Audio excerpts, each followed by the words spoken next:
This is a story from Muskan's Oxford Reading Circle. Muskan এই গল্পটা শুনতে চেয়েছে, বুঝতে চেয়েছে, তাই মুস্কানের সাথে সাথে যারা এই গল্পটি শুনতে চান তাদের জন্য the pigeon and the ant. Anthony gets into trouble মানে হচ্ছে বিপদে পড়া।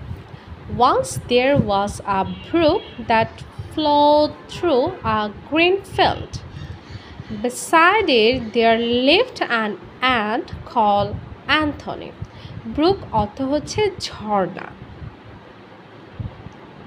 He lived with his brothers and sisters and there were lots of them. তার মানে মুস্কান, তুমি কি বুঝতে পেরেছো এখানে কি বলছে যে অ্যান্থনি নামের একটা পিঁপড়ে ছিল এবং সে একটা ঝর্ণার কাছে, সেখানে একটা সবুজ যে মাঠ সেখানে থাকতো এবং তার সাথে তার ভাই বোনেরাও থাকতো। One day